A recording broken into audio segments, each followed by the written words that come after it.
Regional centre Kolkata থেকে অর্চিতা শীল আজ BPSC 134 unit 2 এর একটা আলোচনা শুরু করছি। শুভ অপরাহ্ন।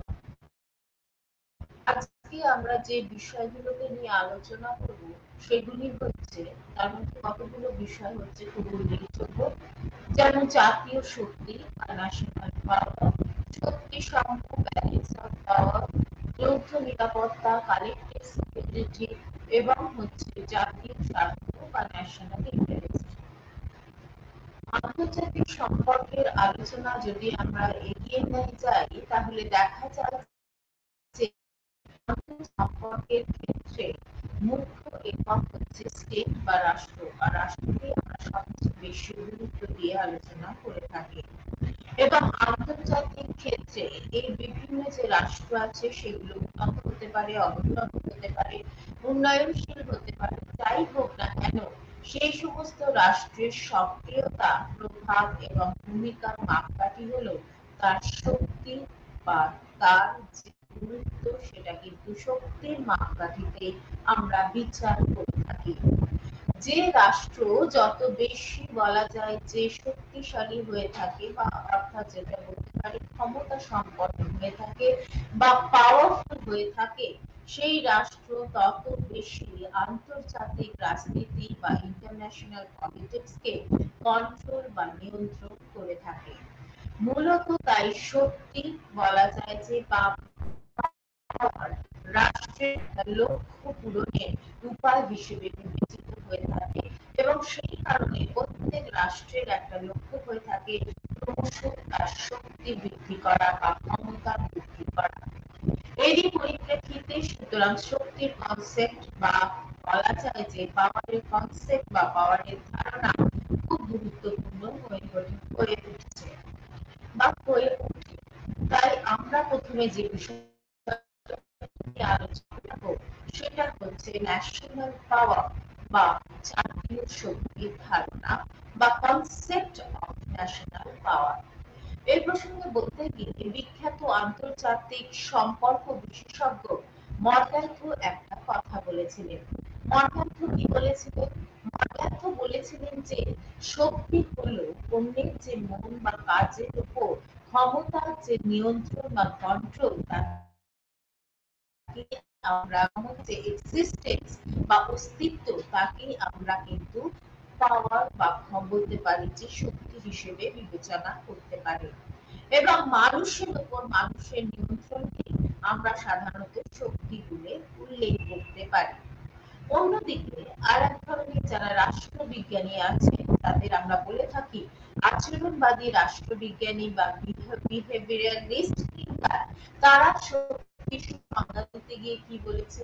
তারা বলেছেন যে শক্তি হলো বলা যায় যে রেজাল্ট, অর্থাৎ যে পসিবিলিটি অফ রেজাল্ট বা ফলাফলের যে সম্ভাবনা তাকে ট্রান্সফার করার বা স্থানান্তর করার ক্ষমতাকে বা পাওয়ারকে আমরা সাধারণত শক্তি, ক্ষমতাকে বা এবিলিটিকেই আমরা তাকে পাওয়ার বা ক্ষমতা হিসেবে বিবেচনা করতে পারি। এবং সেই ক্ষেত্রে তিনি বলেছিলেন যে তাহলে এখানে যদি ক্ষমতা আসে তাহলে কাদের ক্ষমতা হস্তান্তরের কথা আমরা বলে থাকবো? সেখানে হচ্ছে তিনি রাজনৈতিক কর্মকর্তাদের মধ্যে যে সম্পর্ক বা যে রিলেশন রয়েছে তাকে আমরা বলতে পারি শক্তি বা পাওয়ার হিসেবে বিবেচনা করতে পারি। এছাড়াও বলা যায় যে কার্ল ডয়েস যিনি ছিলেন তিনি একটি কথা বলেছিলেন ন্যাশনাল পাওয়ার বা জাতীয় স্বার্থের শক্তির সংজ্ঞা দিতে গিয়ে। তিনি বলেছিলেন তাহলে আমরা শক্তিকে কিভাবে ডিফাইন করতে পারি? শক্তি হচ্ছে এক ধরনের একটা কয়েন বা মুদ্রা হিসেবে বিবেচনা করতে পারি। With the help of that particular coin বা যার সাহায্যে মুদ্রার মালিক তার প্রয়োজনীয় যে এমগুলো রয়েছে বা লক্ষ্যগুলো রয়েছে তাকে কিন্তু ফুলফিল করতে পারে। এই প্রসঙ্গে বলতে গিয়ে যারা রিয়ালিস্ট থিঙ্কার তারা কি বললেন? তারা বললেন যে অন্য কারো যদি ধারা বা তার যে কার্যপ্রণালী সেক্ষেত্রে এবং আচরণকে তাকে যদি নিয়ন্ত্রণ করতে হয় এবং অন্যের আচরণকে নিয়ন্ত্রণ করার জন্য অন্য আরেকজন যদি তার মতো করে তাকে মোল্ড করে নিতে পারে, সেটা সে কিভাবে করে? শক্তির মাধ্যমে করে বা পাওয়ারের মাধ্যমে করে থাকে। অর্থাৎ অন্যকে মোল্ড করা বা অন্যকে নিজের মতো করে নেওয়ার যে সামর্থ্য, তাকেই আমরা কিন্তু পাওয়ার বা শক্তি বলে বিবেচনা করতে পারি। সুতরাং জাতীয় শক্তি বা বলা যায় যে আন্তর্জাতিক ক্ষেত্রে একটা রাষ্ট্রের কিন্তু সার্বিক তার অ্যাক্টিভিটি বা কার্যকারিতা এবং সামগ্রিক ক্ষমতার কি হচ্ছে পরিমাণকে বোঝানো হয়ে থাকে। সুতরাং আমরা জাতীয় শক্তি বা ন্যাশনাল পাওয়ার বলতে আমরা তাহলে কি বলবো? দুটো জিনিসকে আমাদের কাছে মুখ্য গুরুত্বটা পাচ্ছে। রাষ্ট্রের সার্বিক বা অলরাউন্ড যে অ্যাক্টিভিটি, কার্যকারিতা, এবং দ্বিতীয়ত হচ্ছে তার অল টোটাল যে পাওয়ার বা সামগ্রিক ক্ষমতা, তাকেই আমরা জাতীয় শক্তি বলে বিবেচনা করতে পারি। এরপরে আমরা যে বিষয়টিকে নিয়ে আলোচনা করব সেগুলো হচ্ছে ফ্যাক্টরস অফ ন্যাশনাল পাওয়ার, অর্থাৎ জাতীয় শক্তির কি উপাদান রয়েছে। সেক্ষেত্রে বলতে গিয়ে আমরা একজন রাষ্ট্রবিজ্ঞানী অর্থাৎ আন্তর্জাতিক সম্পর্ক বিশেষজ্ঞ পামার এবং পার্কিন্সের কথা তুলে ধরব। পামার এবং পার্কিন্স সেখানে বলা হচ্ছে যে যদি সত্যি আমাদের জাতীয় শক্তিকে ডিফাইন করতে হয়, তবে সেখানে আমাদের 7টা উপাদানের কি নিতে হয়? সাহায্য নিতে হয়। কি কি উপাদান? একটা হচ্ছে জিওগ্রাফিক্যাল ফ্যাক্টর বা ভৌগোলিক উপাদান, দ্বিতীয়ত হচ্ছে কাঁচামাল যে র মেটেরিয়াল রয়েছে, প্রাকৃতিক সম্পদ তাকে বলতে পারি। 3 নম্বর হচ্ছে জনসংখ্যা বা জনগণ অর্থাৎ population of a particular country. চতুর্থত হচ্ছে প্রযুক্তিগত দক্ষতা বা টেকনিক্যাল এফিশিয়েন্সি। পঞ্চমত হচ্ছে মতাদর্শ বা that is defined as ideology. এবং 6 নম্বর হচ্ছে জাতীয় আত্মবিশ্বাস বা বলা যেতে পারে যে বলা যায় যে নিজের প্রতি যে ফেথ তাকে আমরা উল্লেখ করতে পারি। এবং আরেকটা হচ্ছে জাতীয় নেতৃত্ব বা যাকে আমরা ন্যাশনাল লিডারশিপ হিসেবে বলতে পারি ফ্যাক্টর। এগুলো কিন্তু জাতীয় শক্তিকে ডিফাইন করতে সাহায্য করে থাকে। প্রথমে আমরা যেটা আলোচনা করব সেটা হচ্ছে জিওগ্রাফিক্যাল ফ্যাক্টর বা ভৌগোলিক উপাদান। এই প্রসঙ্গে বলতে গিয়ে মর্গানথ কি বললেন? মর্গানথ বললেন যে সর্বাপেক্ষা যেটা পার্মানেন্ট বা স্টেবল ফ্যাক্টর factor হিসেবে আমরা ডিফাইন করতে পারি, that is the geography of a particular country বা জিওগ্রাফিক্যাল সিনারিও অফ একটা পার্টিকুলার কান্ট্রি। একটা দেশের যে ভৌগোলিক ব্যবস্থা বা উপাদান রয়েছে সেটাই আমাদের কাছে সবথেকে স্থায়ী উপাদান হিসেবে বিবেচিত হয়ে থাকে। ভৌগোলিক উপাদানের মধ্যে কি কি বসতে পারে? ভৌগোলিক উপাদানের মধ্যে তার কি হচ্ছে কোন দেশের যে সিচুয়েশন অর্থাৎ অবস্থান, তার যে ব্যাপ্তি অর্থাৎ আয়তন, তারপর হচ্ছে ওয়েদার অর্থাৎ ক্লাইমেট বা জলবায়ু, এবং তার যে কি রয়েছে ভূ-প্রকৃতি, সেগুলো কিন্তু সবথেকে উল্লেখযোগ্য উপাদান হিসেবে সাধারণত বিবেচিত হয়ে থাকে। প্রথমে আমরা চলে আসি তার অবস্থান, তার পারিপার্শ্বিক পরিস্থিতিটা কেমন। কোন দেশের যদি ভৌগোলিক অবস্থানের পরিপ্রেক্ষিতে যদি সেই দেশটা কোন দিক দিয়ে বলিদান হবে, অর্থাৎ সে তার নেভাল ফোর্সকে বেশি শক্তিশালী করবে বা নৌশক্তিকে, না সে কিন্তু তার ল্যান্ড বা স্থল শক্তিকে সব থেকে বেশি গুরুত্বতা বা ইম্পর্টেন্স দেবে। উদাহরণ হিসেবে আমরা দুটো রাষ্ট্রের কথা বলতেই পারি, that is the Great Britain আর একটা হচ্ছে জাপান। এবং জাপানে গ্রেট ব্রিটেন বা জাপানের কথা বললেও তারা কিন্তু নেভাল ফোর্সে বা নৌশক্তিতে অনেক বেশি নিজেদের কি করেছে? ডেভেলপ করেছে বা পরিণত করেছে। অন্যদিকে on the other hand regarding USA বা মার্কিন যুক্তরাষ্ট্রের অবস্থানের জন্য ওই দেশে দেখা যাচ্ছে যে সেখানে তারা নৌশক্তি বৃদ্ধি করেছে, কিন্তু দেখা যায় যে অনেকে বলে থাকেন যে যেহেতু এটা মার্কিন যুক্তরাষ্ট্রের স্থলের দিকটা বা ল্যান্ড পোর্শনটা অনেক বেশি বা তার ল্যান্ড সিনারিও এমন রয়েছে যে তারা স্থল শক্তিকেও অনেক বেশি ডেভেলপ করেছে। অন্যদিকে আমরা যদি ভারতের পরিপ্রেক্ষিতে আলোচনা করে এগিয়ে নিয়ে যাই, তাহলে দেখা যায় যে কাশ্মীরের জিওগ্রাফিক্যাল পলিটিক্যাল সিচুয়েশনের জন্য বা সিনারিওর জন্য পাকিস্তান বলো, মার্কিন যুক্তরাষ্ট্র বলো বা চীন দেখা গেছে যে সবসময় চেষ্টা করে কাশ্মীরের মধ্যে ইনফিলট্রেট করে চলে যাচ্ছে, অর্থাৎ কাশ্মীরের মধ্যে নিজেদের নিয়ন্ত্রণ কি করতে, কায়েম করতে। এরপরে আমরা যে বিষয়টিকে নিয়ে আলোচনা করব, that is the size of the particular territory, অর্থাৎ একটা দেশের তার আয়তন কিরকম মুখ্য ভূমিকা পালন করে থাকে। প্রথমত বলা যায় যে ভৌগোলিক উপাদানের মধ্যে কোন দেশের ভূখণ্ডের আয়তনটা কিন্তু অনেক বেশি গুরুত্বতা পায় বা ইম্পর্টেন্স পেয়ে থাকে। বর্তমান পৃথিবীতে যদি দেখি, এই যে শক্তিধর রাষ্ট্র হিসেবে আমরা কাকে বলে থাকি, প্রথমে চোখ বুঝলেই আমরা বলে থাকি একটা হচ্ছে মার্কিন যুক্তরাষ্ট্র, আর একটা হচ্ছে যেটা আগে ছিল United states of Soviet Russia, এখন যেটা হয়ে গেছে শুধুমাত্র রাশিয়া। দেখা যাচ্ছে যে রাশিয়া এবং মার্কিন যুক্তরাষ্ট্র তারা দুজনেই কিন্তু সাইজের দিক দিয়ে অনেক বড় বা অনেক ব্যাপ্তিতা তাদের মধ্যে রয়েছে।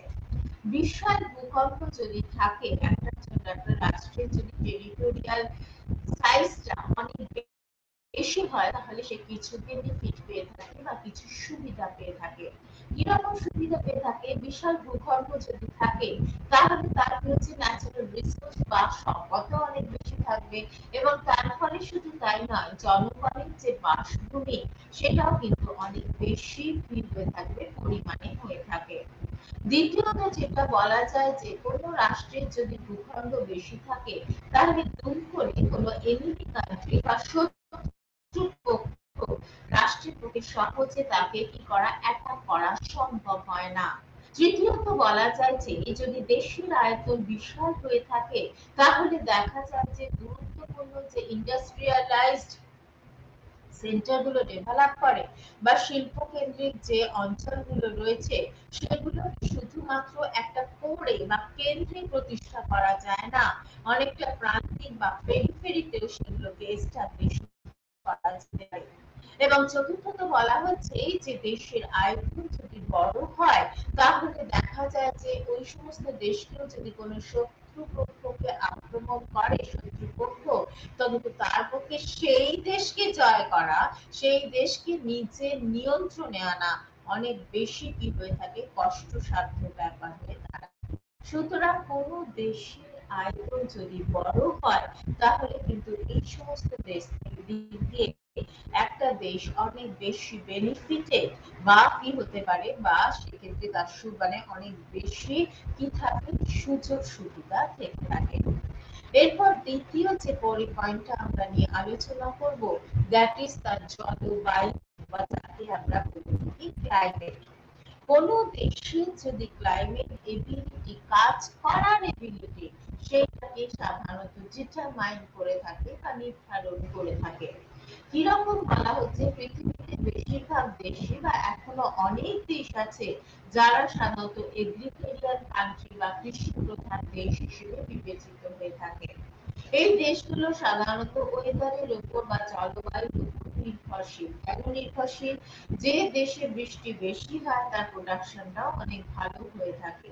সুতরাং দেখা যায় যে একটা নাতিশীতোষ্ণ অঞ্চল, যে অঞ্চলের জলবায়ু হচ্ছে খুব গরম নয়, খুব ঠান্ডা নয়, এইরকম অঞ্চলেও দেখা যায় যে কি হচ্ছে, সেখানকার মানুষের যে কাজ করার সামর্থ্য বা এবিলিটি অনেক বেশি হয়ে থাকে অন্য দেশের তুলনামূলক। যে দেশে ধরো অতিরিক্ত গরম আছে সেখানকার মানুষ হাঁটতে পারে না, আবার যে দেশ অতিরিক্ত ঠান্ডা সেই দেশের মানুষও অত খাটা তাদের পক্ষে সম্ভব হয় না।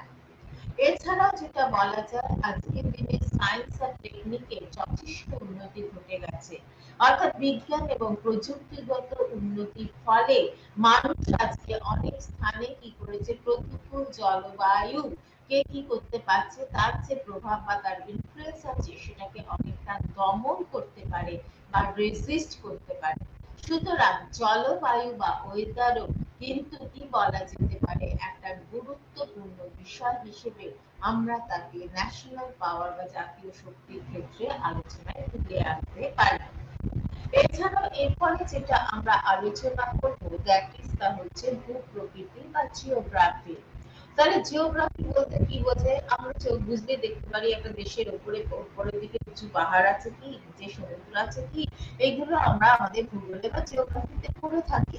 সুতরাং কোন দেশের সীমানায় তার যদি কোনো হায়ার পিক থাকে, উঁচু পাহাড় থাকে, বা নদী বা সমুদ্র কারো যদি এক্সিস্টেন্স থাকে, তাহলে কিন্তু দেখা যায় সেই দেশটি খুব পাওয়ারফুল হয়ে ওঠে। ভূপ্রকৃতি যদি ইউরোপের ক্ষেত্রে বা ইউরোপের আসপেক্টে বিবেচনা করা হয়ে থাকে, তাহলে দেখা যায় যে সেখানে তাদের কিছু অ্যাডভান্টেজ তারা পেয়ে থাকে। কিরকম অ্যাডভান্টেজ পেয়ে থাকে? দেখা যাচ্ছে ভূপ্রকৃতি ইউরোপে অনেক উন্নত বন্দর প্রতিষ্ঠা করতে সাহায্য করেছে, এবং যার ফলে দেখা যাচ্ছে যে সেখানে ট্রান্সপোর্টেশন অফ গুডস কিন্তু ফিনিশ গুডসটা অনেক সহজতর হয়ে থাকে। কিন্তু তুলনামূলকভাবে যদি আমরা আফ্রিকার কথা ভাবি, আফ্রিকাতে সেই ধরনের একটা এত ডেভেলপ কোনো তোমার পোর্ট বা উন্নত বন্দর নেই বলে আমরা তাকে উল্লেখ করতে পারি। এরপরে আমরা ডিটারমাইন ফ্যাক্টর হিসেবে ন্যাচারাল রিসোর্স বা প্রাকৃতিক সম্পদের কথা বলতে পারি। কোন দেশের কিন্তু জাতীয় শক্তি বা ন্যাশনাল পাওয়ার সেই দেশের প্রাকৃতিক সম্পদ বা ন্যাচারাল রিসোর্সের উপরে অনেকখানি নির্ভর করে থাকে বা ডিপেন্ড করে থাকে। যদি উল্লেখ করা যায় মার্কিন যুক্তরাষ্ট্রের ক্ষেত্রে, দেখা গেছে যে মার্কিন যুক্তরাষ্ট্র কিন্তু আজকের দিনে নাও এটেজ বা আজকে তারা কিন্তু পুরোপুরি একেবারে ইন্ডিপেন্ডেন্ট রিগার্ডিং তাদের বলতে পারো যে খাদ্যে তারা স্বয়ং সম্পূর্ণতা পেয়ে গেছে। কিন্তু বিশ্বের অধিকাংশ most of the undeveloped countries, বিশ্বের অধিকাংশ অনুন্নত দেশগুলোকে সাধারণত সাহায্য করে কি করে? সাহায্য বলবো না, বিদেশি মুদ্রা অর্জন করে। খাদ্য তারা কি করতে হয়? সেই সমস্ত দেশগুলোকে কি হচ্ছে, অনুন্নত যেগুলো আন্ডার ডেভেলপ রয়েছে সেই দেশগুলো যেহেতু খাদ্যে স্বয়ং সম্পূর্ণ নয়, তাদের কিন্তু এই উন্নত দেশগুলোর কাছ থেকে খাদ্য আনতে হয়। সুতরাং দেখা যায় যে, এবং একটা ছবি প্রতিলক্ষিত হয়ে থাকে যে সারা যদি আমরা দেখি একটু বিশ্লেষণ করার চেষ্টা করি, তাহলে দেখা যায় যে বিশ্বে সাধারণত উন্নয়নশীল যে দেশগুলো খুব ডেভেলপিং, সেই সমস্ত দেশগুলো সাধারণত পণ্য এক্সপোর্ট করে, এবং সাধারণত কি পণ্য এক্সপোর্ট করে? কৃষিজ পণ্য, অর্থাৎ এগ্রিকালচার কাল্টিভেটেড যে সমস্ত শস্য ভেজিটেবলস রয়েছে সেই সমস্ত জিনিসগুলোকে তারা এক্সপোর্ট করে। অন্যদিকে অল্টারনেটিভ ভাবে তারা কি নিয়ে থাকে? সাধারণত তারা ইন্ডাস্ট্রিয়ালিস্ট গুড বা শিল্পজাত দ্রব্যকে সাধারণত তারা ইম্পোর্ট করে থাকে বা আমদানি করে থাকে। উন্নত দেশের ক্ষেত্রে কিন্তু আবার দেখা যায় যে অনেক সময় লেনদেন তাদের মধ্যে খুব ভালো চলে, খুবই ঠিক আছে, আমদানি রপ্তানি ভালো হচ্ছে, কিন্তু অনেক সময় লক্ষ্য করা যায় যে সেখানেও কিছু কিছু কিছু ঘাটতি বা ডেফিসিয়েন্সি থেকে থাকে। আচ্ছা, এবার রিগার্ডিং দা অয়েল এক্সপোর্ট, অর্থাৎ তৈল সম্পদের ক্ষেত্রে আমরা কি বলতে পারি? তৈল সম্পদের দেশ জন্য আমরা কোন অঞ্চলটা আমাদের কাছে খুব বিখ্যাত? দ্যাট ইজ দা মধ্যপ্রাচ্য, যাকে আমরা বলে থাকি। সুতরাং মধ্যপ্রাচ্য দেশগুলির গুরুত্বতা বা ইম্পর্টেন্স অনেক বেশি থেকে থাকে। অন্যান্য দেশ থেকে তেল আমদানির ওপর, যেমন উদাহরণ হিসেবে আমরা মধ্যপ্রাচ্য থেকে প্রচুর তেল আমদানি করি, এবং সত্যি কথা বলতে গিয়ে মধ্যপ্রাচ্য থেকে, মিডল ইস্ট থেকে তেল আমদানি করতে গিয়ে ভারত এতই নির্ভরশীল বা ওদের উপর ডিপেন্ডেন্ট যে দেখা যাচ্ছে যে বিশ্বের বাজারে বা ওয়ার্ল্ড মার্কেটে দাম বেড়ে যাওয়ার ফলে সেখানে তৈরি হচ্ছে ভারতে অনেক বেশি দামে বিদেশি মানে এই যে ক্রুড অয়েল কিন্তু হচ্ছে, যার ফলে দেখা যাচ্ছে যে আমাদের অর্থনীতি কিন্তু ড্রাস্টিক্যালি কি হয়ে যাচ্ছে, চেঞ্জ হয়ে যাচ্ছে, বরং বলতে পারবো যে অনেক বেশি বিপর্যস্ত হয়ে পড়ছে। সুতরাং দেখা যায় যে এদিক দিয়ে কিন্তু ভারতের একটা ডেফিসিয়েন্সি রয়েছে বা ঘাটতি রয়েছে। প্রাকৃতিক সম্পদ বা ন্যাচারাল রিসোর্সের ক্ষেত্রে যদি লক্ষ্য করা যায়, তাহলে দেখা যায় যে প্রাকৃতিক সম্পদ বা ন্যাচারাল রিসোর্স দেশের শিল্পায়নে বা ইন্ডাস্ট্রির ক্ষেত্রে যথেষ্ট সাহায্য করে থাকে। এবং সত্যি কথা একটা আমাদের মনে রাখা প্রয়োজন যে শিল্পায়ন ছাড়া কখনো কোনো দেশ আজকের দিনে একটা মডার্ন পাওয়ার বা আধুনিক শক্তিতে বলবান হতে পারে না।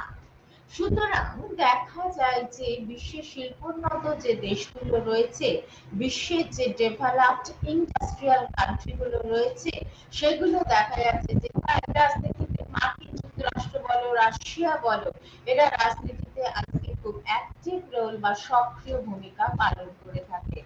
এই যে ন্যাচারাল রিসোর্স রয়েছে বা প্রাকৃতিক সম্পদ রয়েছে, এই প্রাকৃতিক সম্পদের যে গুরুত্বতা বা যেটা রয়েছে সেটাকে বলা হয় যে বা সাস্টেনেবল ডেভেলপমেন্ট আমরা যেটা বলে থাকি, সেটা কিন্তু জাতীয় শক্তি পরিমাপের একটা নির্ধারক বা ডিটারমিনেন্ট ফ্যাক্টর হিসেবে উল্লেখ করতে পারি।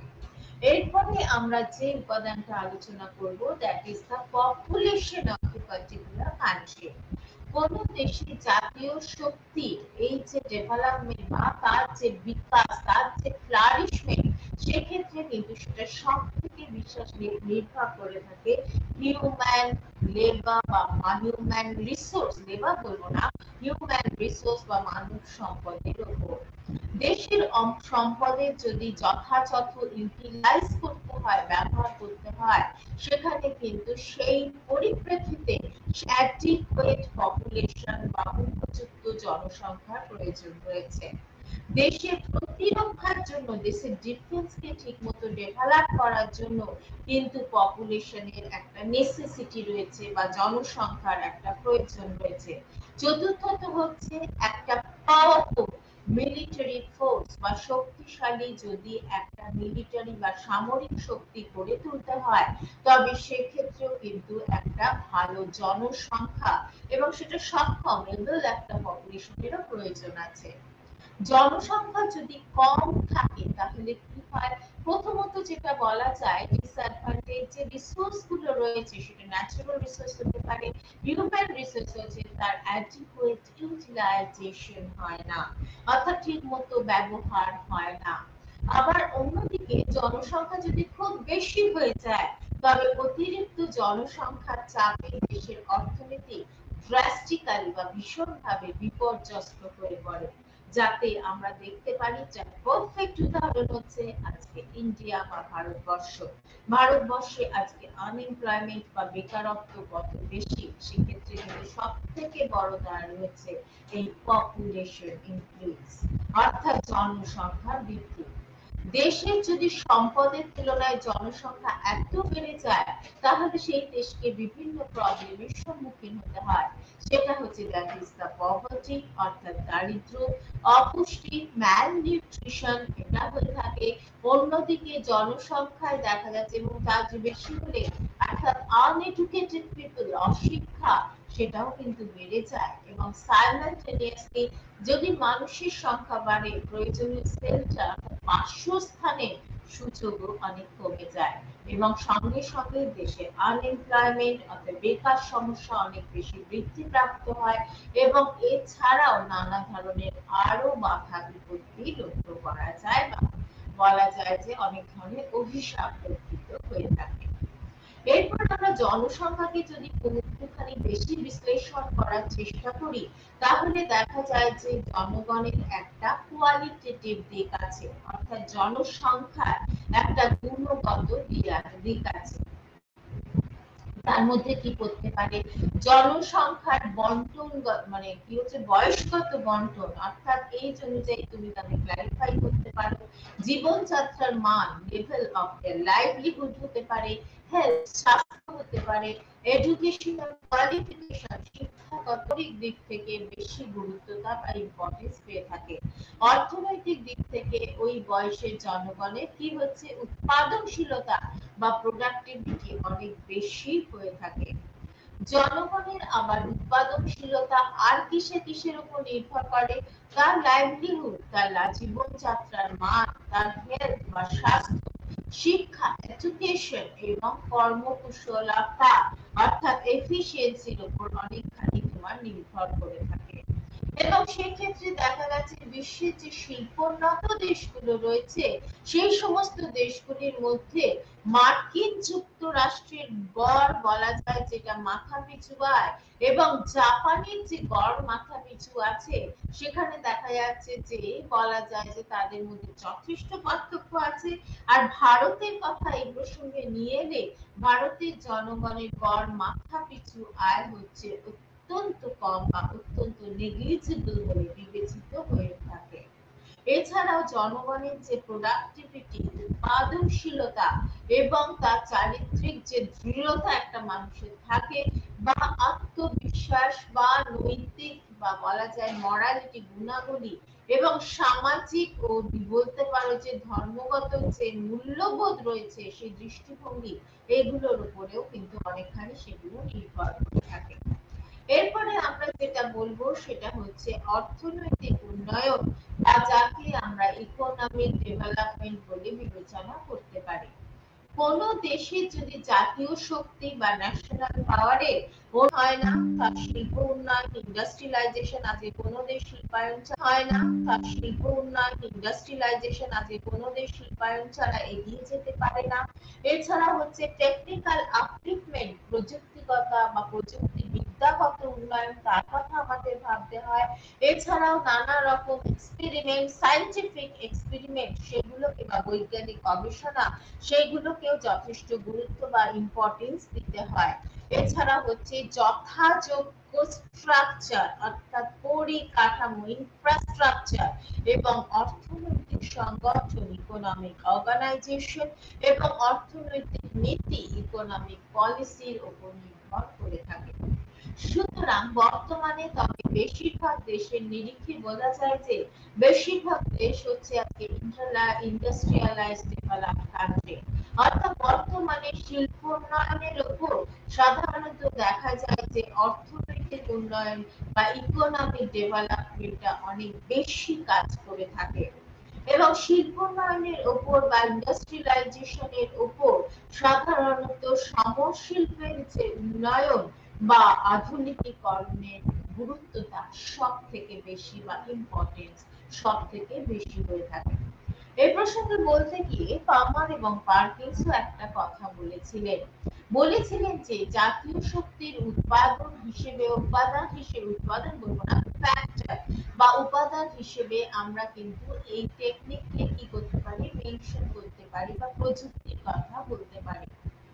ওয়ারফেয়ার অর্থাৎ শান্তি এবং যুদ্ধ এবং পিস অর্থাৎ বলা যায় যে পরিচালনার ক্ষেত্রে সাধারণত অর্থনৈতিক যে পদ্ধতি সেইগুলো রুটিন মাফিক পরিচালনা করার ক্ষেত্রে তাদের ঠিকমতো কন্ডাক্ট করার ক্ষেত্রে সমসাময়িক জীবনকে প্রযুক্তির দিক দিয়ে কি করতে হবে, অনেক বেশি ডেভেলপ করতে হবে এবং সেটা যদি করা যায় তাহলে কিন্তু দেশের উন্নয়ন বা ডেভেলপমেন্ট অনেক বেশি হয়ে থাকবে।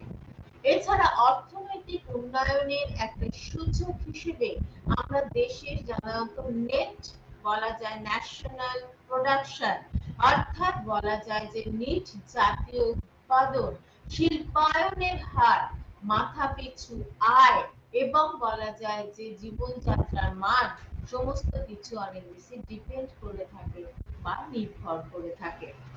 এরপরে আমরা যেটা আলোচনা করব দ্যাট ইজ দ্য সামরিক ক্ষমতা বা মিলিটারি পাওয়ারকে আমরা বলে থাকি। আচ্ছা, জাতীয় শক্তির আরেকটি বড় পাওয়ার ফ্যাক্টর হিসেবে আমরা মিলিটারি পাওয়ার বা সামরিক ক্ষমতাকে বলা হয়ে থাকে। এই যে সেনাবাহিনীতে ব্যবহৃত যে সমরাস্ত্র রয়েছে সেগুলো টেকনিক্যাল বা কলা কৌশলের উপরেও আমরা সামরিক শক্তি বা দেশের মিলিটারি পাওয়ার অনেকখানি ডিপেন্ডেন্ট হয়ে থাকে বা নির্ভরশীল হয়ে থাকে। সামরিক শক্তি রক্ষার জন্য সাধারণত প্রত্যেক দেশকে ইচ কান্ট্রিকে কি করতে হয়, স্থির করতে হয় যে প্রতিরক্ষা ব্যবস্থা বা দেশের যে ডিফেন্স পলিসি রয়েছে সেটা কোন তত্ত্বের উপরে ডেভেলপ করা হবে বা কি অ্যাসপেক্টে ডেভেলপ করা হবে।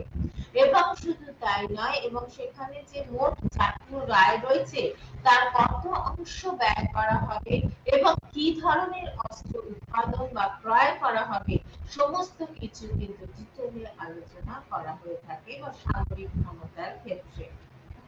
এছাড়াও বলা হচ্ছে যে বর্তমানে ধরো কিছু কিছু দেশ, যেমন ভারতবর্ষ আর উন্নত দেশগুলো তো রয়েছে, তারা বিভিন্ন ধরনের পারমাণবিক বোমা এবং ক্ষেপণাস্ত্র উৎপাদন করতে পারে বা মিসাইল অনুসরণ করতে পারে এবং করতে পারছে বলে, সুতরাং দেখা যায় যে সেই সমস্ত দেশের কি হচ্ছে, মিলিটারি ক্যাপাবিলিটি বা সামরিক ক্ষমতা অন্যান্য দেশের তুলনায় অনেক বেশি হয়ে থাকে বলে মনে করা হয়ে থাকে।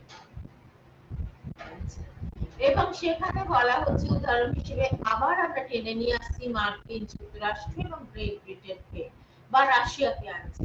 দেখা যাচ্ছে যে বিশ্বে রাশিয়া এবং মার্কিন যুক্তরাষ্ট্রের ভান্ডারে দেখা যাচ্ছে যে বলা যায় আণবিক অস্ত্র এত বেশি সঞ্চিত হয়েছে যে অনেকে কিন্তু সেটা ভয় পাচ্ছে, উদ্বিগ্ন হয়ে পড়ছে, ওই আণবিক অস্ত্র নিয়ন্ত্রণ বা কন্ট্রোলে আনার চেষ্টা করছে।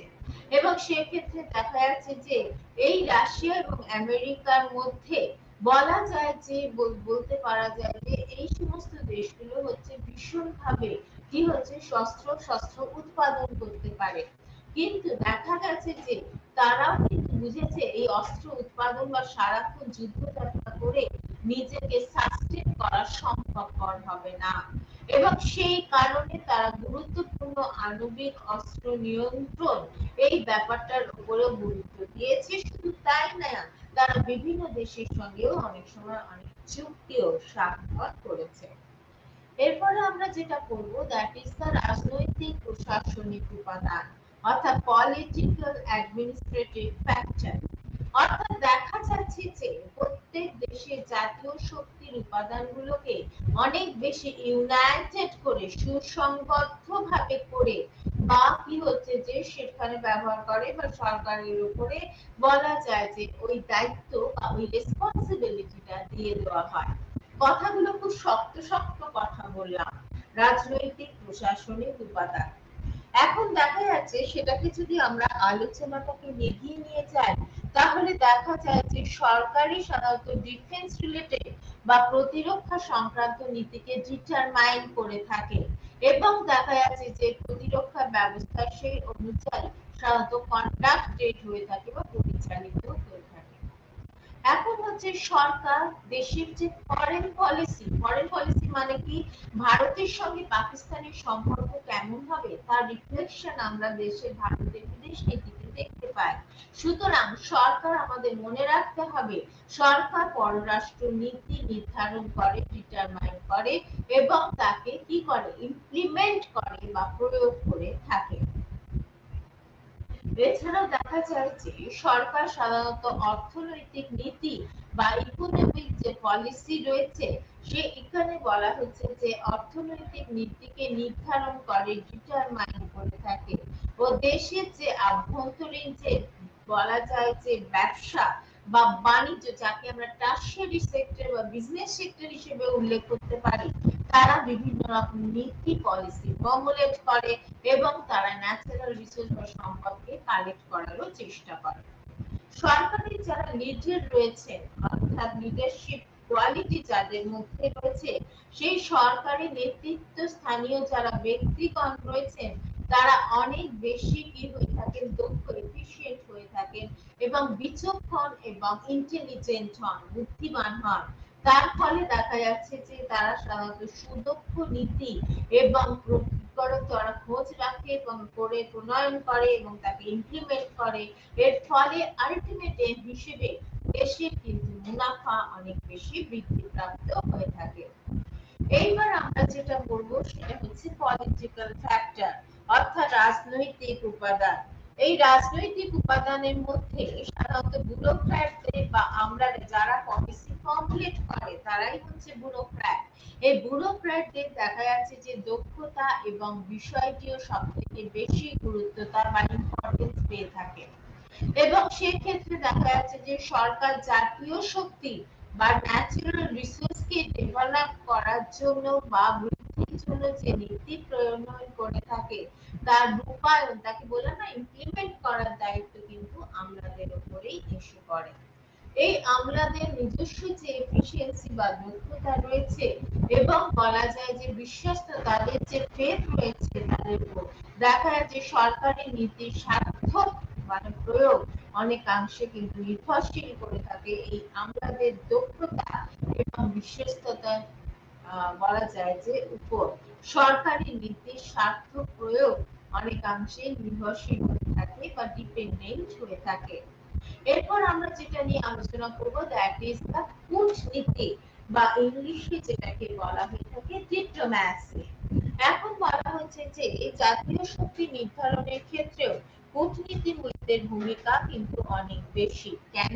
কূটনীতিবিদরা সাধারণত সরকারের বলা যায় যে তৈরি করা যে ফরেন পলিসি বা পররাষ্ট্র নীতি রয়েছে তাকে ঠিকমতো ইমপ্লিমেন্ট করার রেসপন্সিবিলিটিটা নিতে হয়।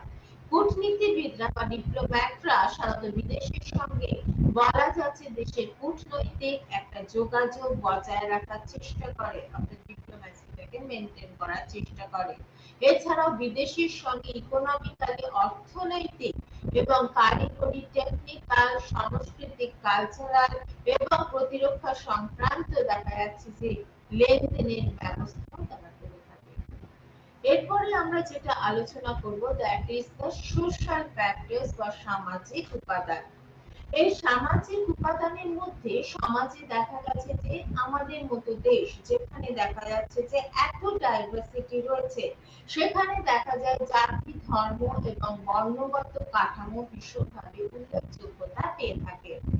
এখন হচ্ছে যে যেমন কোন দেশের যে পপুলেশন রয়েছে জনগণ রয়েছে, দেখা যাচ্ছে যে সেই দেশের জাতি বা ধর্মের সাথে অন্তর্ভুক্ত হয় এবং সেটা যদি সম্ভব হয় মেটেরিয়ালাইজ করা যায় তাহলে দেখা যায় যে সেখানে ইউনিটি অনেক বেশি মেনটেন হয়, ঐক্য রক্ষা অনেক বেশি সুবিধাজনক হয়ে থাকে। এখন বলা যাচ্ছে যে এই ঐক্যবদ্ধ জনগণের সাহায্যে তাহলে কি হচ্ছে, দেশের যে ন্যাশনাল পলিসি বা ন্যাশনাল লক্ষ্য এগুলো রয়েছে সেগুলো ফুলফিল করা সম্ভব হয়ে পড়ে। এরপর আমরা যেটা আলোচনা করব that is the psychological factor বা মনস্তাত্ত্বিক উপাদান।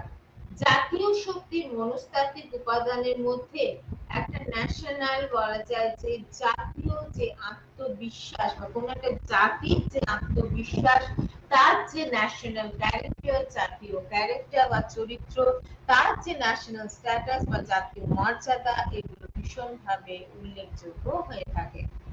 এটা একটা মানুষের সাইকোলজিক্যাল বা মানসিক প্রবৃত্তি বলে আমরা তাকে উল্লেখ করতে পারি। এছাড়াও দেখা যায় যে জনগণের এই যে আত্মবিশ্বাস বলা যায় যে বা নৈতিকতা জনগণকে কি করেছিল দেশের সেই দেশের জাতীয় শক্তি বৃদ্ধিতে যথেষ্ট সহায়তা করেছিল। কোন জাতির যে আত্মবিশ্বাস রয়েছে সেই আত্মবিশ্বাসে সেই জাতির যে কালচার যে সংস্কৃতি যে ঐতিহ্য রয়েছে যে ভাবধারা রয়েছে সেগুলোকে কি অফ করা যায়? কখনোই করা যায় না। এগুলোর দ্বারাও সেগুলো ইনফ্লুয়েন্সড হয়ে থাকে বা প্রভাবিত হয়ে থাকে। জাতির কোনো দৃঢ় যদি আত্মবিশ্বাস না থাকে তাহলে দেখা যায় যে অনেক সময় বলা যায় জাতীয় শক্তির সমস্যা সংগঠনের ক্ষেত্রেও কিন্তু এটি হচ্ছে বলা যেতে পারে সম্ভাব্য উপাদানের ক্ষেত্রে কি হচ্ছে এগুলোর পূর্ণ ব্যবহার বা ইউটিলাইজেশনের প্রয়োজন আছে। অর্থাৎ মনস্তাত্ত্বিক যে উপাদান বা সাইকোলজিক্যাল ফ্যাক্টর সেটাও তোমার যথেষ্ট গুরুত্ব না হলে কিন্তু দেশ কখনোই এগিয়ে যেতে পারে না। এরপর হচ্ছে জাতীয় মর্যাদা, সেক্ষেত্রে কি বলা হয়েছে ন্যাশনাল একটা স্ট্যাটাসকে কি বলা হচ্ছে জাতীয় মর্যাদা বা উল্লেখ করতে পারি। এবং সেক্ষেত্রে দেখা যাচ্ছে কোন জাতির যে কার্যাবলী রয়েছে বা তার যে আইডিওলজি রয়েছে সেই মতাদর্শের উপর ভিত্তি করে জাতীয় মর্যাদা সাধারণত প্রতিষ্ঠিত হয়ে থাকে। এবং সেক্ষেত্রে বলা যাচ্ছে যে আন্তর্জাতিক ক্ষেত্রে যে রাষ্ট্র ব্যবস্থায় আমরা বিচরণ করি সেখানে দেখা যাচ্ছে বেশিরভাগ রাষ্ট্রই হচ্ছে স্বয়ং সম্পূর্ণ তো বটে, শুধু তাই নয় অনেক ক্ষেত্রে অনেক বেশি স্বাধীন। সুতরাং প্রত্যেক রাষ্ট্র তার নিজস্ব একটা তার অ্যাটিটিউড বা ভাবমূর্তি বলা যায় যে গড়ে তুলতে চায়, অর্থাৎ ওই ধরো একটা কোনো কিছু তৈরি হলো, সেটাই আমার কাছে একটা বড় পয়েন্ট হিসেবে বিবেচিত হলো, যেখানে আমি সেটাকে একটা বড় চিন্তা বলে প্রতিভাত করলাম, ওখানে ওখানে পৌঁছানো যায়। ঠিক সেই জিনিসটা বলছে যে আন্তর্জাতিক ক্ষেত্রে প্রত্যেক রাষ্ট্র তার নিজস্ব একটা ভাবমূর্তি বা ক্যারিসমা ডেভেলপ করার চেষ্টা করে থাকে। এবং এই ক্ষেত্রে বলা যায় যে এই যে কনসেপ্ট গুলো বলা হলো, এই ধারণাগুলো অনেকটাই কিন্তু চেঞ্জেবল ইন ক্যারেক্টার বা পরিবর্তনশীল হয়ে থাকে।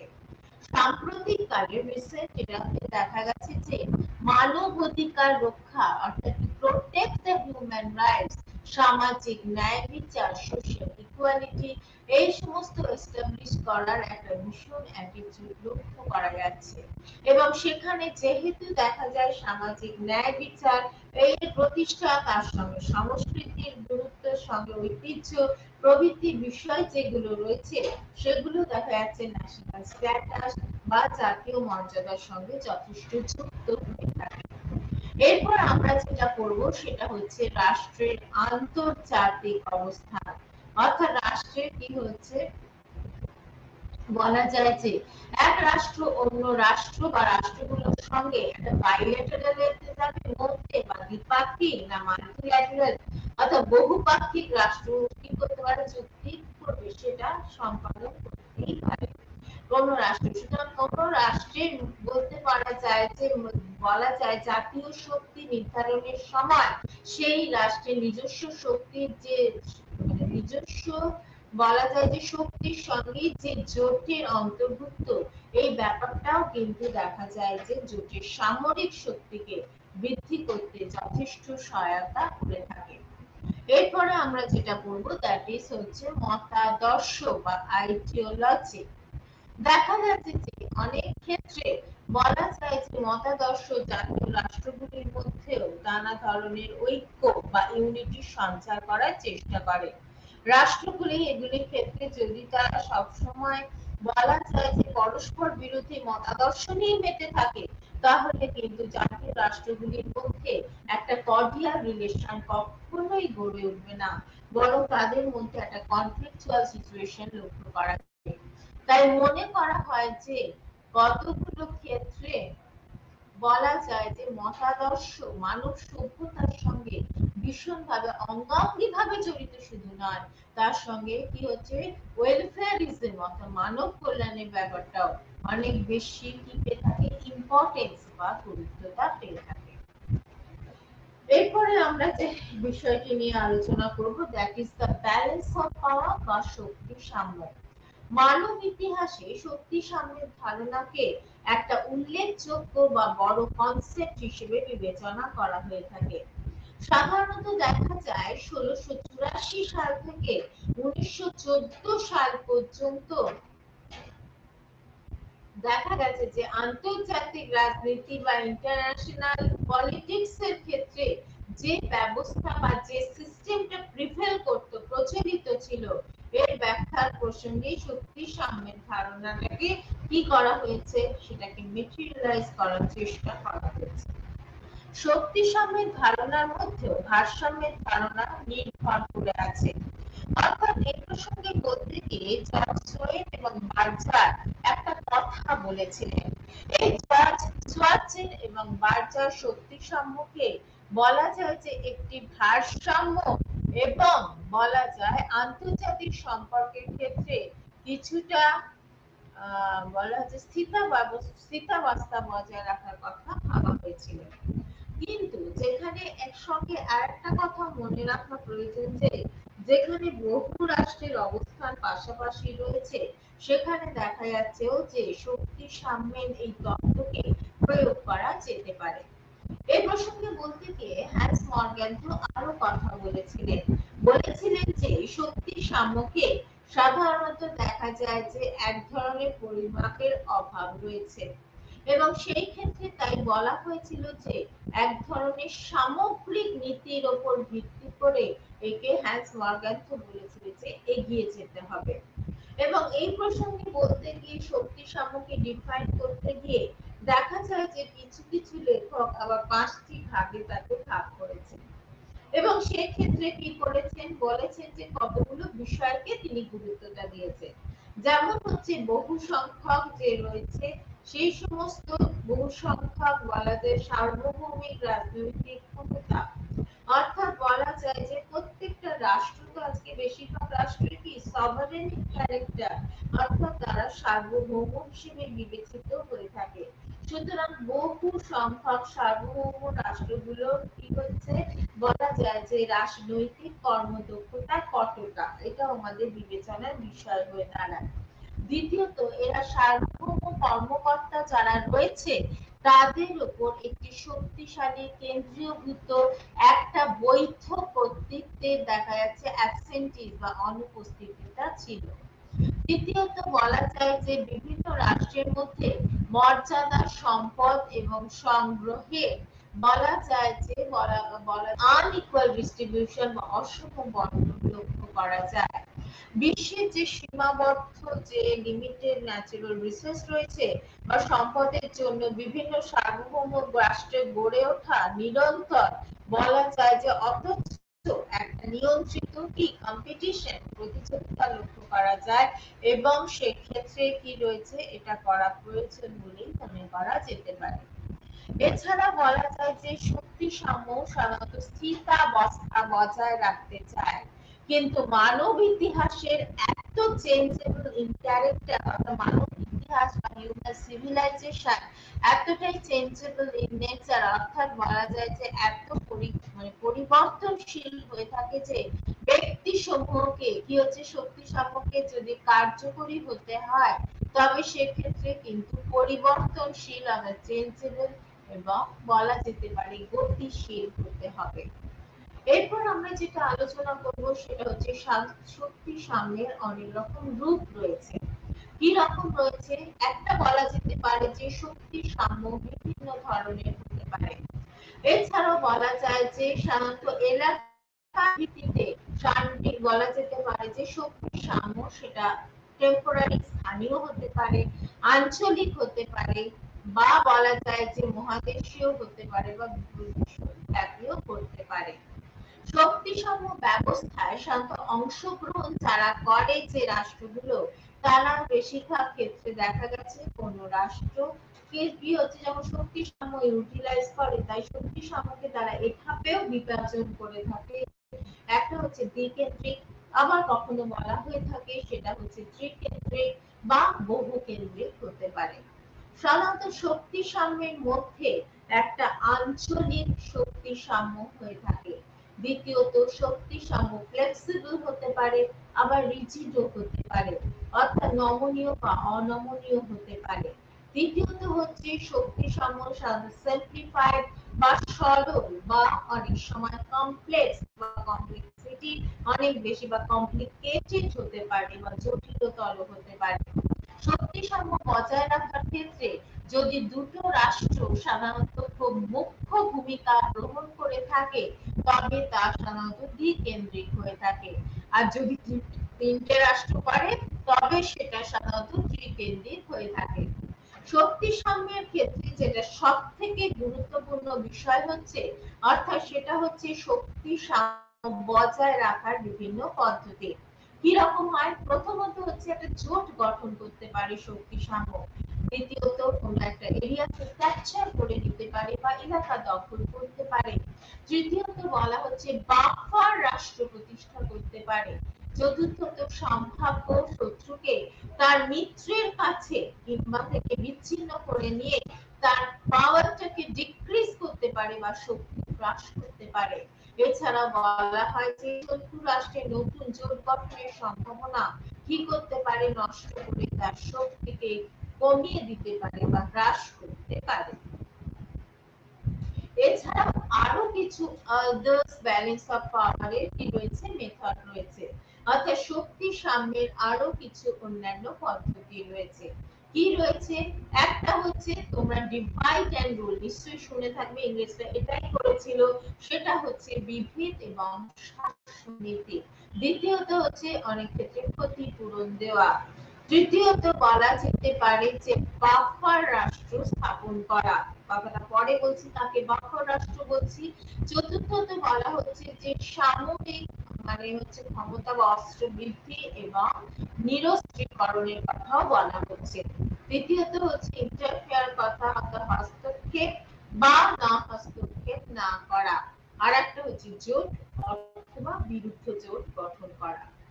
এরপরে আমরা যেটা বলবো সেটা হচ্ছে বিভেদ এবং শাসন নীতি। তার প্রত্যক্ষ উদাহরণ হচ্ছে আমরা, যেমন হচ্ছে ভারতবর্ষ প্রায় 200 বছর আমরা ইংরেজদের অধীনে ছিলাম অ্যাজ উপনিবেশ বা কলোনিয়াল কান্ট্রি হিসেবে।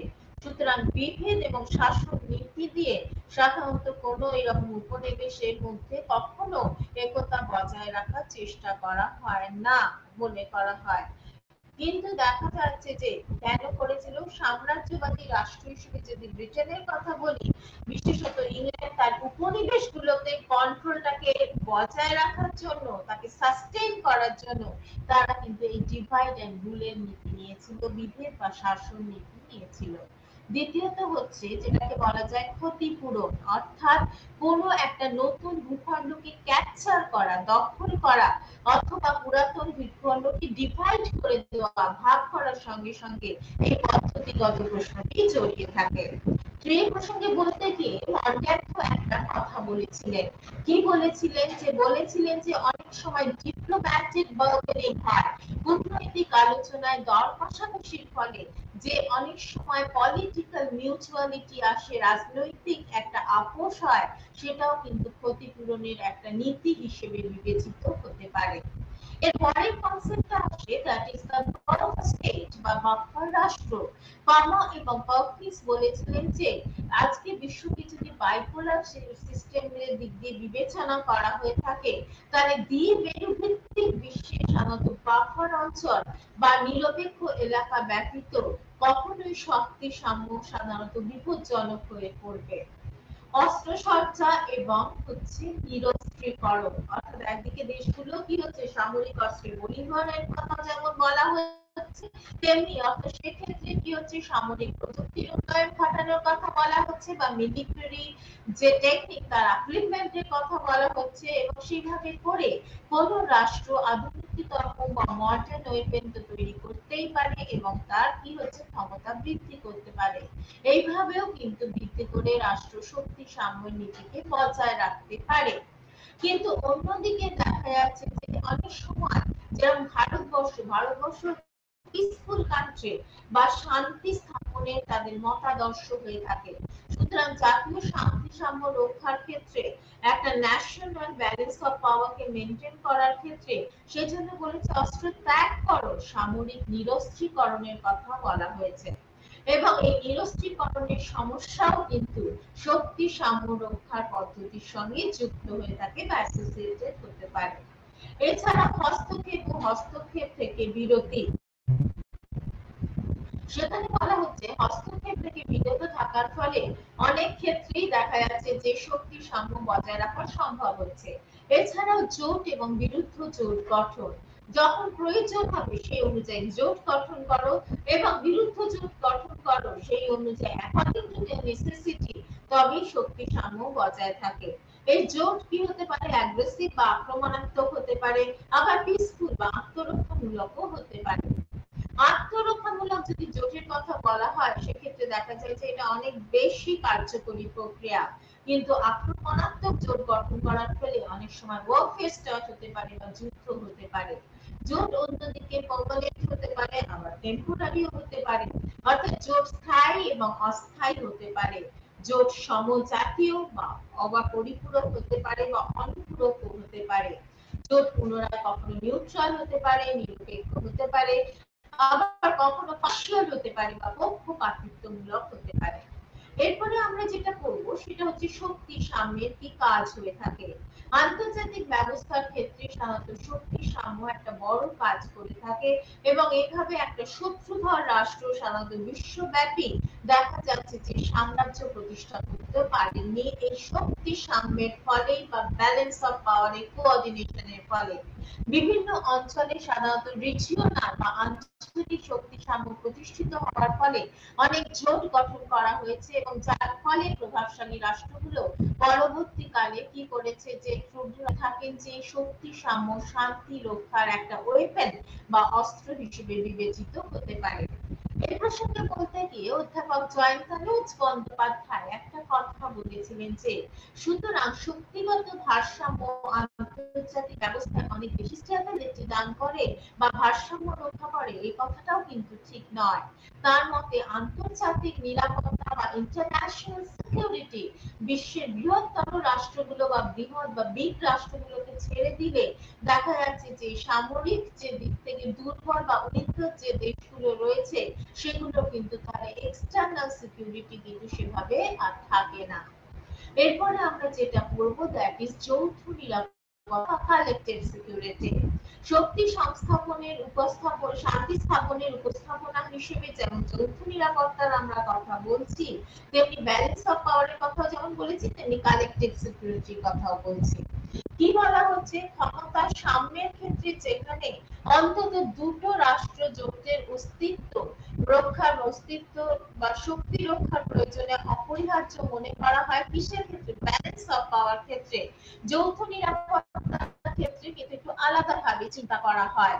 যৌথ নিরাপত্তার ক্ষেত্রে সাধারণত একটি সাধারণ জোট যেখানে কোনো একটি মেম্বার স্টেট বা সদস্য রাষ্ট্র অন্য কোনো সদস্য রাষ্ট্রের বিরুদ্ধে সাধারণত যদি আক্রমণ চালায় তবে বাকি সব সদস্য রাষ্ট্র সাধারণত যৌথভাবে নিজেরা সামরিক শক্তি প্রয়োগ করে তাকে কি করে থাকে সেক্ষেত্রে কিন্তু তাকে কি করে থাকে রক্ষা করে থাকে।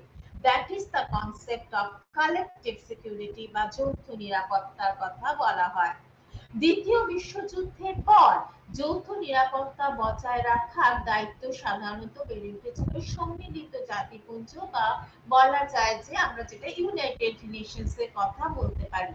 এছাড়া আরো কিছু অর্গানাইজেশন ডেভেলপ করেছিল যার মধ্যে হচ্ছে অর্গানাইজেশন অফ আমেরিকান স্টেটস ও ওএস বলা হয় ওএএস বলা হয় organisation of African union U বলা হয় এবং বর্তমানে রয়েছে আফ্রিকান ইউনিয়ন বা এইইউ এর কথাও আমরা উল্লেখ করতে পারি।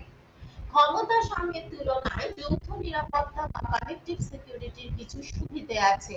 কি রকম সুবিধা রয়েছে এক বলা যায় যে এই ব্যবস্থায় শুধুমাত্র বৃহৎ শক্তিগুলোর কথাই ভাবা হয় না, রাষ্ট্র ব্যবস্থার সমস্ত রাষ্ট্র যারা রয়েছে তাদের নিরাপত্তা বা সিকিউরিটিকে কি করা হয় সুনিশ্চিত করা হয়ে থাকে।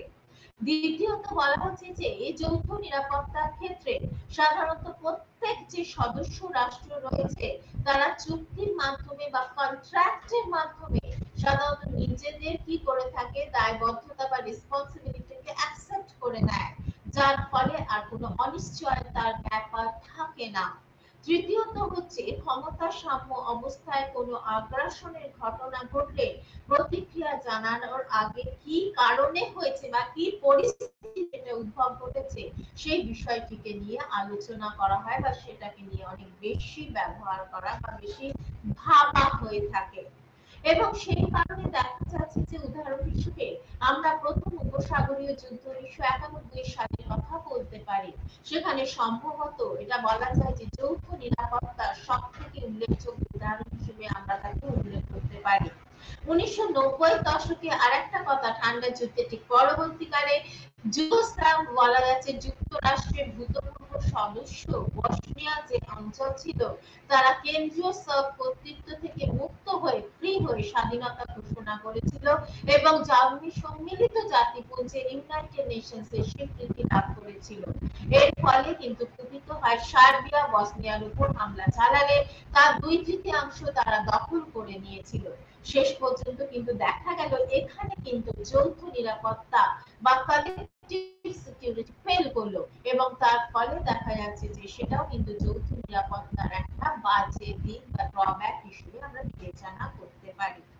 এরপরে যেটা আমরা একটু বলে নিই জাতীয় স্বার্থ বা ন্যাশনাল ইন্টারেস্ট।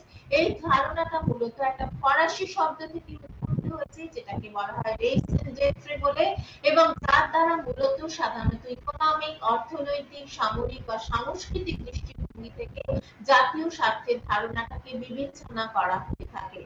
একটি রাষ্ট্রের জাতীয় স্বার্থের ধারণাকে যদি ডিফাইন করতে হয়, এটাতে অনেক ধরনের স্ট্র্যাটিফিকেশন বা স্তর লক্ষ্য করা যায়। প্রাথমিক বা প্রাইমারি স্টেজে রয়েছে রাষ্ট্রের এক্সিস্টেন্স বা অস্তিত্ব এবং জাতীয় নিরাপত্তা রক্ষা বা ন্যাশনাল সিকিউরিটিকে প্রোটেক্ট করা। দ্বিতীয়ত স্তরে রয়েছে অর্থনৈতিক ডেভেলপমেন্ট, অর্থনৈতিক প্রবৃদ্ধি এবং অধিক সম্পদের ঠিক মতো ইউটিলাইজেশনের কথা ভাবা হয়েছে। তৃতীয়ত আধুনিক যুগে কিছু কিছু রাষ্ট্র আজকে নিজস্ব দৃষ্টি বা সংস্কৃতির মাধ্যমে অন্যান্য দেশগুলোর সঙ্গে সুন্দর বন্ধুত্বপূর্ণ সম্পর্ক তৈরি করেও জাতীয় স্বার্থকে তৈরি করছে। সুতরাং দেখা যাচ্ছে জাতীয় নীতি নির্ধারণে জাতীয় স্বার্থ মুখ্য বিষয় হিসেবে বিবেচিত হয়ে থাকে, এবং দেখা যায় যে সেখানে মতাদর্শ বা আইডিওলজিও একটা গুরুত্বপূর্ণ ভূমিকা পালন করে থাকে। সুতরাং বৈদেশিক নীতিতে আদর্শবাদ বা আইডিয়ালিজমকে স্থান দেওয়ার ফলে অনেক রাষ্ট্র অনেকটাই আজকে আন্তর্জাতিক প্রতিষ্ঠান বা ইন্টারন্যাশনাল অর্গানাইজেশনের উপর ডিপেন্ডেন্ট হয়ে পড়ছে বা নির্ভরশীল হয়ে পড়ছে, যার ফলে অনেকে বলছেন, অনেক সমালোচক যারা রয়েছেন তারা বলছেন যে সেই রাষ্ট্রের নিজস্ব যে সভারেনিটি বা সার্বভৌমত্ব এবং স্বাধীনতা কিছুটা হয়তো বিপদের সম্মুখীন হয়ে পড়ছে। তাই দেখা যায় যে যেখানে জাতীয় স্বার্থ রক্ষায় কিন্তু একটা রাষ্ট্রের নিজস্ব কি হচ্ছে সবথেকে গুরুত্বপূর্ণ বিষয় হিসেবে বিবেচিত হতে পারে। পরের দিন আমরা যেটা আলোচনা করব সেখানে হচ্ছে এই জাতীয় স্বার্থ বিষয়টি কতটা গুরুত্বতা পেতে পারে একটা রাষ্ট্রের ক্ষেত্রে, এবং সেখানে আমরা দেখব যে প্রথম দিকে আন্তর্জাতিক প্রতিষ্ঠানের উপর যে ডিপেন্ডেন্সি আমরা, যেমন সেখানে লিগ অফ নেশন তৈরি হয়েছিল, কিন্তু লিগ অফ নেশনস ফেল করেছিল, তার ফলে রাষ্ট্রের জাতীয় স্বার্থটা অনেকখানি হ্যাম্পার্ড হয়েছিল, যার জন্য পরবর্তীকালে সার্বভৌম রাষ্ট্রগুলো তাদের ন্যাশনাল ইন্টারেস্টকে অনেক বেশি গুরুত্ব দেয়, এই প্রতিষ্ঠানগুলোর উপর গুরুত্বতা বা ইম্পর্টেন্স অনেকখানি তাদের কাছে কমে যায়, এবং দেখা যায় যে সেক্ষেত্রে সুতরাং জাতীয় স্বার্থ রক্ষার ক্ষেত্রে অনেকগুলো প্রণালী বা মেথড ব্যবহার করা হয়ে থাকে, যেগুলো হচ্ছে যেমন ডিপ্লোম্যাসি, কূটনীতি, প্রোপাগান্ডা, আর একটা হচ্ছে জোট এবং চুক্তি, আর একটা হচ্ছে কোয়ার্সিভ মিনস বা সংঘর্ষমূলক উপায়। আজ হচ্ছে এখানে বিপিএসসি 134 এ এই ইউনিট 2 এখানেই আজ শেষ করছি। নমস্কার।